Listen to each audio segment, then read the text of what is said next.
Hey, welcome to Beyond Nations, a place to celebrate global solidarity. This episode is about an issue that's very close to me.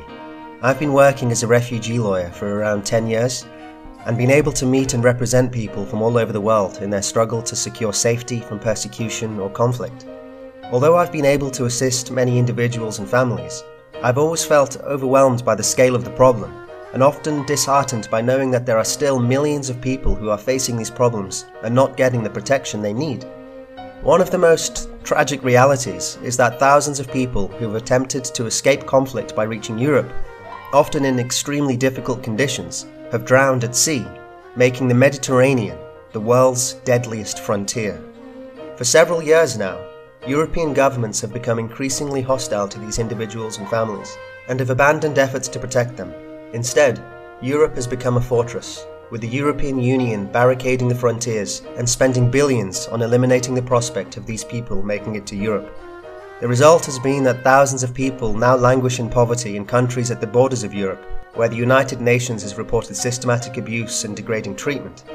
But there are many across Europe who have shown that they care and have taken action to provide protection and show solidarity with these people even when their own governments have failed. For me, the most incredible action taking place has been the groups of people uniting all across the European Union at the grassroots that have taken initiative and organised search and rescue operations across the Mediterranean. These operations have funded independent ships to patrol the sea and rescue migrants in the water that are at risk of death or being forced to return to the conflict zones that they're escaping from. In this episode, I speak to Lea Main-Klingst, one lady who helped establish SOS Mediteranee, one of those ships that has saved thousands of lives. I met Lea in London 4 years ago as she volunteered at the Habeas Corpus Project, a law centre I founded to challenge the unlawful detention of refugees. She is currently completing a Master's in International Environmental Law at George Washington University.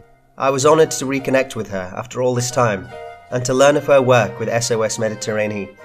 I begin this story by asking Lea how she became involved in the search and rescue operations.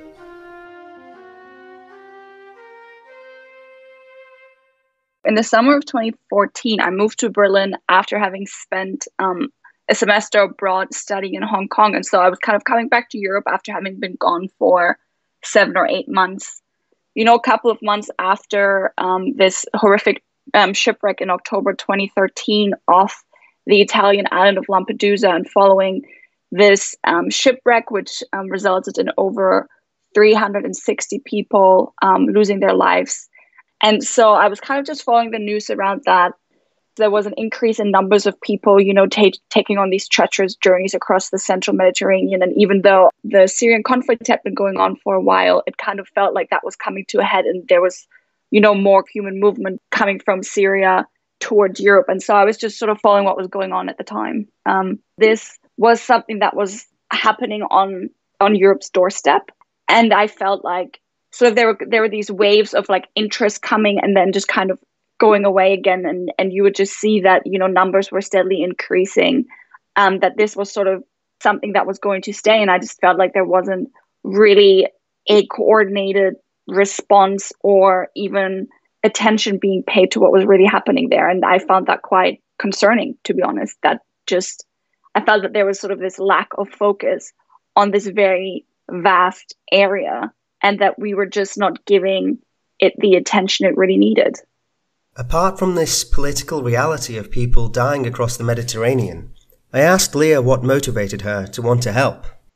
I think at the time, to me, it was honestly just shocking, like the lack of humanity and the lack of understanding towards people fleeing across the Mediterranean Sea, and sort of this complete disconnect between like the public narrative of, oh, you know, these economic migrants invading, you can't see I'm doing air quotations, invading the European continent, and sort of, you know, what was really happening. And to me, you know, people are fleeing war, and they're fleeing social conflicts, and they're fleeing poverty, and they're fleeing, you know, whatever it is that they're fleeing. And to think that anyone would ever freely choose to risk their lives and the lives of their families out at sea just seemed ludicrous to me.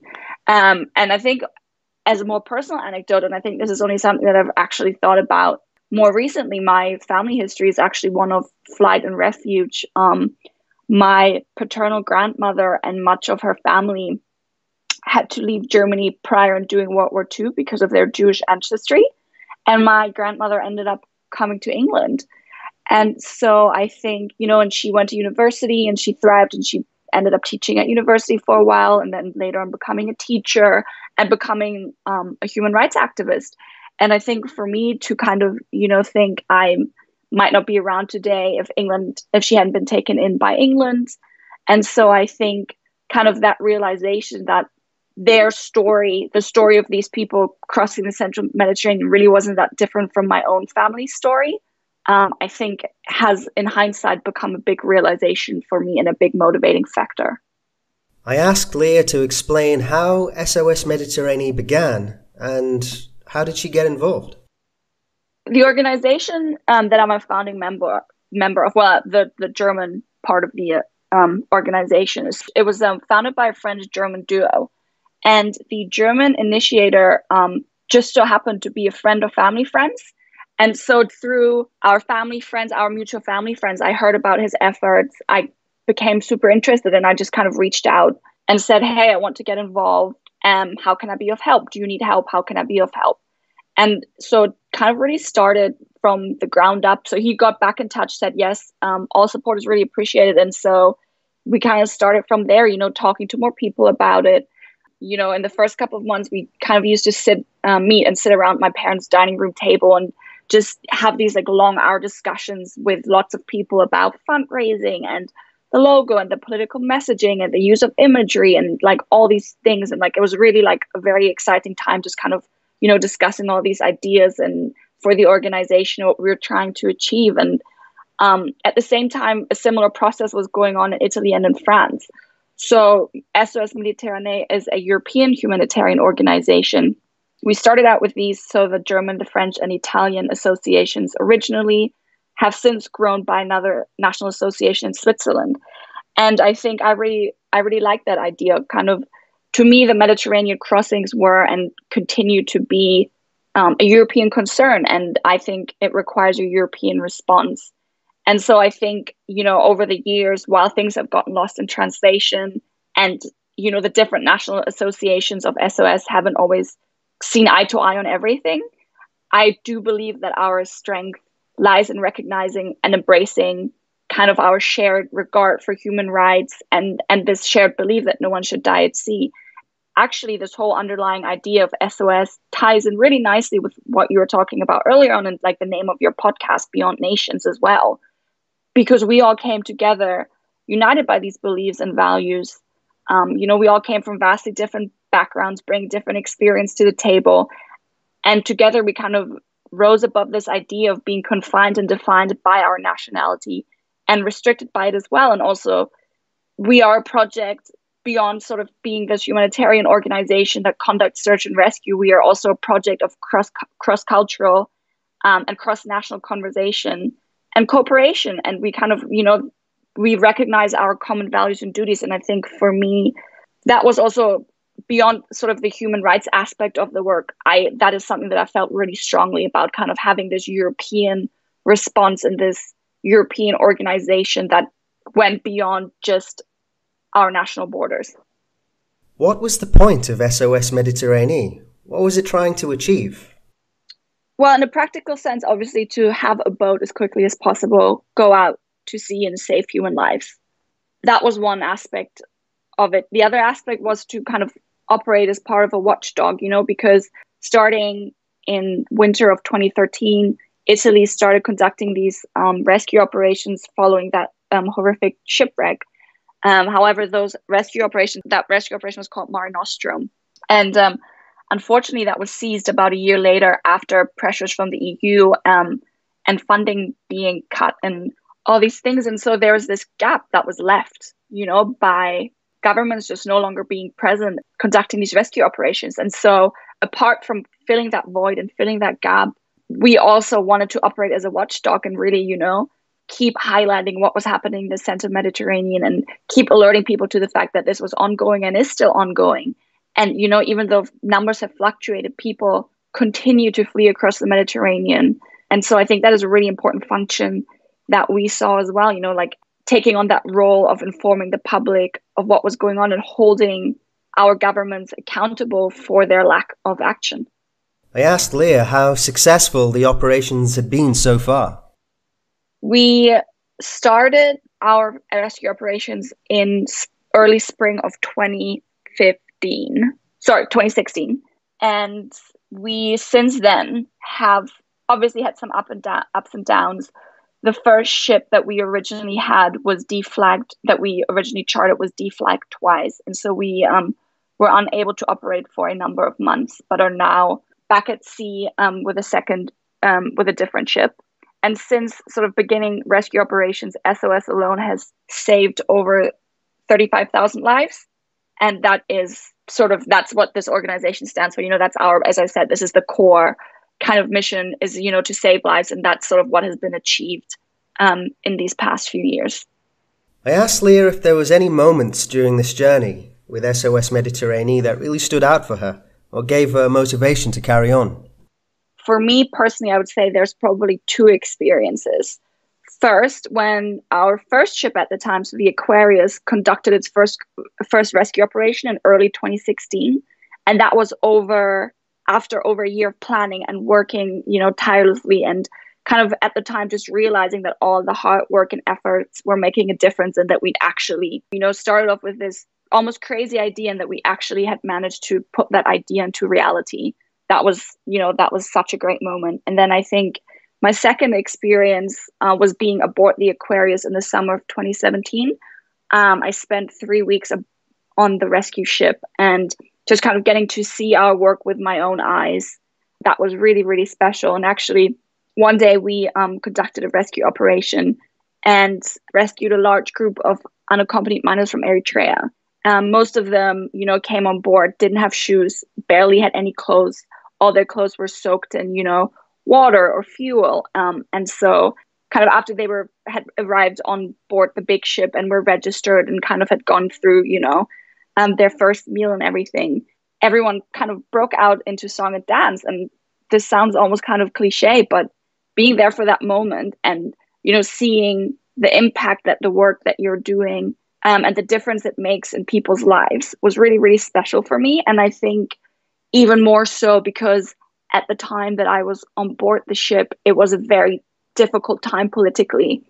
And actually, there was a movement going on at the time that was targeting these search and rescue NGOs, and they had chartered their own ship and were just kind of harassing these NGO ships out at sea. And so just kind of having all of this political and public negative backlash and being, subjected to so much harassment and criticism for this line of work, it was really important to be reminded of why this work is so valuable and important.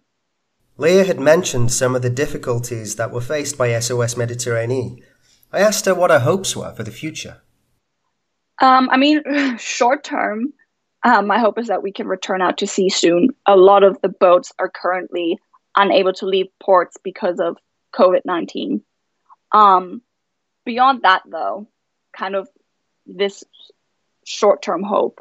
Longer term, it's that the European Union finds a coherent approach to disembark people. There have been a lot of issues recently with safe disembarkation of people rescued at sea. There have been these political standoffs, meaning that a lot of the time NGO ships have been stranded out at sea for days or weeks on end, with at times hundreds of survivors on board kind of waiting for European countries to assign a port where these people can be disembarked. So I'm hoping that the European Union finds a coherent approach to disembarking survivors. Also, that reception conditions in camps are improved, that people are distributed across the European Union more quickly and are not forced to, live in these horrible, overcrowded and inhumane conditions. I also obviously hope that, the value in this line of work is recognized. And actually, ultimately, I would hope that our work would become superfluous altogether, because one of the main reasons that we exist is because there is a lack of legal and safe access to the European Union. And so, because of flight sanctions, carrier sanctions, that people can't board planes without having a valid visa and all these things, it's almost impossible for people to reach Europe legally and in a safe manner. And so for me, my hope would be that Europe finds the European Union starts creating these routes that ensure safe and legal access, which would then, in turn mean that people would no longer need to seek out these alternative and dangerous means to reaching the European Union. Lea had spoken about helping people to reach the European Union, but there are a lot of people in the EU that see a problem with this. I asked her to explain what she would say to those people who think there are already too many migrants in Europe. I mean, that's a very difficult question. I think that's something that I struggle with as well, and just kind of tying back to what I said earlier about kind of my own family history. I think having those conversations with people, kind of sharing that part of myself as well, has oftentimes, reminded people that our European history is not that different. And there was a huge refugee movement from Europe not too long ago. Under such circumstances, most people would be doing the exact same thing. And so I think reminding people of that shared humanity is always a very valid starting point. As I kind of said, my time on the rescue ship really reinforced the importance of this work for me. And it also showed to me like the amount of people, that work towards these goals. And so I think it's easy to listen to the negative voices, but there are so many positive voices as well. And I think beyond that, there are reasons why we have these, why we have the United Nations, why we have these regional and international frameworks for human rights. It's because fundamentally many of us, share this belief in human dignity and, this belief in protecting humans and protecting human rights. And I think for me, sometimes kind of reminding people that the work many NGOs, not just the search and rescue NGOs, many NGOs that are under attack do, is just an extension of this kind of system that humans created because on the one hand, we wanted to avoid the atrocities of the Holocaust and World War II repeating themselves, but also because we realized that there are these shared values kind of centering around human dignity. And so I think that's always a very good starting point for a conversation, just to, remind people that what it comes down to is your belief that no one should die at sea and everyone has, the right to be rescued and, an inherent basic human dignity that deserves to be protected. And I think that is something that few people will argue with. What are some of the main challenges going forward, and how has the COVID-19 pandemic changed the search and rescue operation environment? It poses a challenge to all NGOs, not just in the field of search and rescue. It's, human rights and oversight of human rights are kind of being pushed aside due to the need for rapid response and containing movement across borders and, resources being limited and all these other factors. And so governments are taking, measures to contain this health pandemic.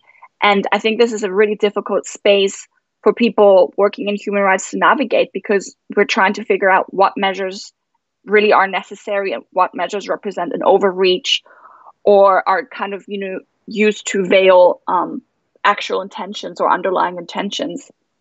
Beyond this, kind of what I touched upon earlier on, search and rescue NGOs have now been facing this issue of disembarkation for a long time.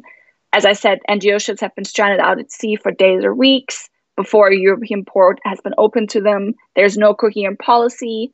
Ports have been closed. Criminal sanctions actually have been imposed. This creates an environment of uncertainty for both the NGOs as well as those rescued at sea that, are deserving of our protection. And so I think this is one of the big challenges of getting the European Union to find a coherent approach in terms of disembarkation, in terms of receiving these people, not having these people then be stranded in these camps in Italy and Greece that are completely overcrowded. Obviously, funding is always an issue. I worry to see what kind of, this economic crisis that will likely follow, COVID-19, what this is going to mean in terms of, donations for NGOs in general. And so I think that there's so many challenges at the moment, and some of these are just kind of being compounded by the current crisis. With all of these challenges, I asked Lea if she was still hopeful that the search and rescue operations could still achieve their goals. I am pretty optimistic, though it's a tough one. And obviously, I go through cycles of feeling more and less optimistic. So SOS Mediteranee is actually celebrating its 5-year anniversary this spring. And that's something that gives me great hope and makes me very optimistic, to think that we have been able to do this work for 5 years and have, overcome and withstood quite a few challenges. I also, as the world is kind of going through turmoil at the moment, I'm hoping that this is also a time that gives, many of us some time to reflect, to rethink, reshape some of our views, reassess what's valuable, what's important, and also what kind of defines us as kind of shared global citizens. Obviously, there's, a long road ahead, but I remain optimistic. And kind of tying on to what you said earlier on, I've met so many great people over the years. I've worked in human rights for a long period of time now, in so many different countries and, for different causes. And I've just met so many inspiring, great people doing such important work. And that includes you, actually. And kind of meeting these people gives me hope and helps me stay optimistic, because you see all these people, doing what they can, all different levels, on their lower local community level, at higher levels at the UN. And I think kind of realizing that there's so many people that have these, visions and that have these beliefs and that kind of pushing for all of us to be better and do better. I think that's really what gives me, and I think many of us, a lot of fuel. I wanted to know what Lea felt that she had learned along the journey with the search and rescue operations. I think at sometimes bringing together the idealist and the realist. And I think, you kind of set out on these journeys and have these high hopes and aspirations. And sometimes it's kind of recognizing that baby steps in the right direction, that's still moving in the right direction. And I think sometimes, hoping to make these big jumps and making this big progress all at once is impossible. And I think kind of I've really learned that, you can have these big, great ideas and you should follow those, and you should, try and make, turn those into reality. But just because you're not getting there right now doesn't mean that the things that you aren't doing aren't contributing towards those goals or aren't contributing towards creating whatever it is that you're working towards, a more just, a more kind, a more open society. And so I think that's one of the big lessons that I learned, because kind of starting in this process in right out of college, and then, starting a job in between. And I think just kind of that realization that any step in the right direction is progress and is something that should be celebrated and should be acknowledged and you can be proud of. Despite all the challenges and difficulties, Lea said she was able to remain hopeful and optimistic about the future. In the end, I asked what advice she could give to others.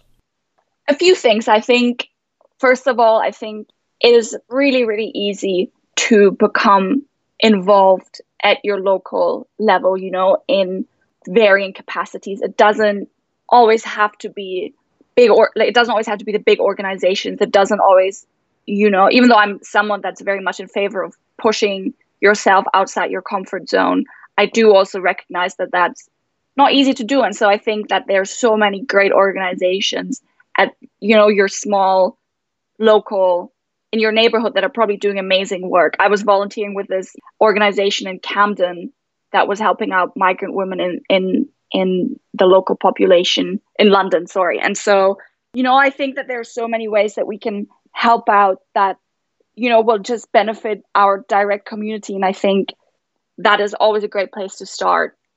Kind of beyond that, on advice I might give is I would say, listen, I feel that unfortunately migrant and refugee populations are often exploited for certain narratives.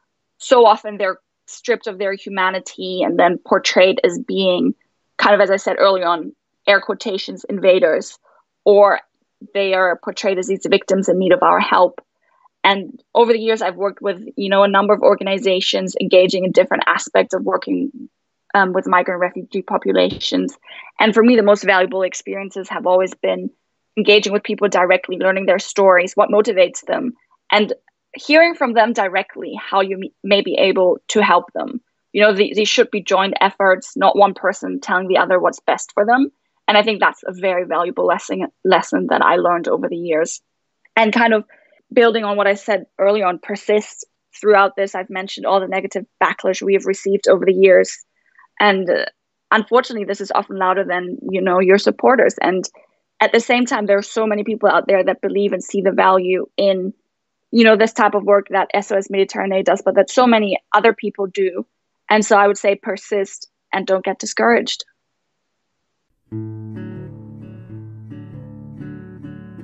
For me, the work done by Lea and the hundreds of others across Europe that united to search and rescue people across the Mediterranean is exactly what solidarity is all about. Faced with enormous financial, logistical and legal complications, these people took initiative, often against a backdrop of hostility from their own governments, to extend friendship and protection to people from other countries when they need it the most. When nationalist and anti-migrant forces are on the march, these operations have reminded us of the very best of European and humanitarian values, that we are mutually dependent, that we have a common ancestry, and that we have a shared destiny with people from all around the world. All that remains is to thank Lea and all of the other incredible work done by people on the search and rescue operations, and to you for listening. Please subscribe to our channel and tune in for the next episode of Beyond Nations.